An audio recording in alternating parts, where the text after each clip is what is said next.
Ouais, effectivement. Alors déjà, il faut savoir que les mercatos chez nous, c'est pas comme dans l'élite, hein. Le mercato, nous, il dure du 1er juillet jusqu'au 31 janvier. Les garçons sont sollicités sans arrêt, donc on subit cela autant que l'on agit dessus. Donc nous, sur ce que l'on a pu agir dessus, nous avons fait venir avec quatre garçons. On avait anticipé beaucoup d'éventualités en faisant venir déjà tout d'abord Youssouf Ndiaye au milieu de terrain.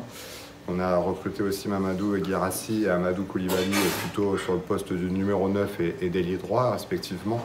Et également dernière recrue sur le gong pour remplacer le départ d'Alan Oguel au poste de défenseur central, Mohamedou Konaté qui vient du FC Drouet en National 3. Donc ça c'est pour les arrivées. Pour les départs, j'en ai parlé un petit peu avec Alan Oguel donc, qui est parti à Balagne en National 3. Yanis Elmadi aussi qui est parti tenter sa chance au FC Feur, à l'US Feur pardon, en National 3 aussi dans la Ligue Auvergne-Rhône-Alpes. Et donc Léo Fichten, vous l'avez vu, donc, qui est parti à Gaulle dans notre poule en N2. Je ne sais pas si c'est un problème, en tout cas c'est comme ça. On doit absolument, encore une fois, arriver à dompter du mieux que l'on puisse cette partie-là. C'est-à-dire que pour ça, il faut avoir une vraie stratégie, il faut avoir un vrai cahier des charges sur les garçons que l'on souhaite faire venir. Et que c'est un travail c'est un travail fil rouge tout au long de la saison, que ce soit dans le cadre de la fenêtre de mercato ou au dehors. Il faut préparer ça, superviser pour pouvoir soit agir ou réagir.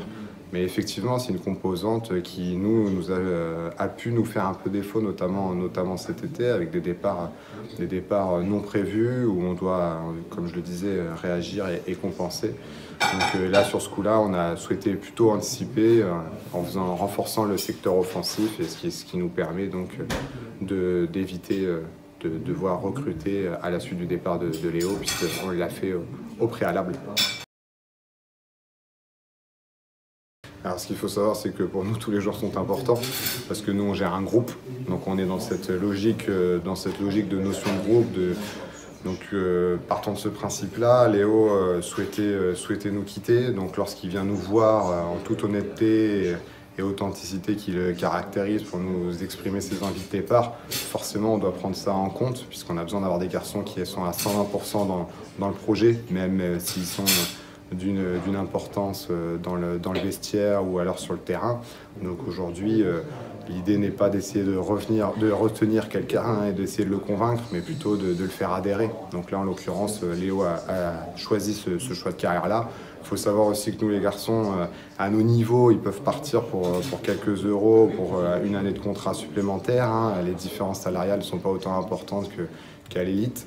Donc une fois qu'ils se sont mis d'accord avec le club, c'est très difficile de retenir un garçon contre son gré, et en tout cas nous c'est pas ce que l'on veut. Donc encore une fois on remercie Léo du job fait ici à Angoulême, on lui souhaite le meilleur, et puis nous on a suffisamment de ressources en interne pour pouvoir compenser son départ.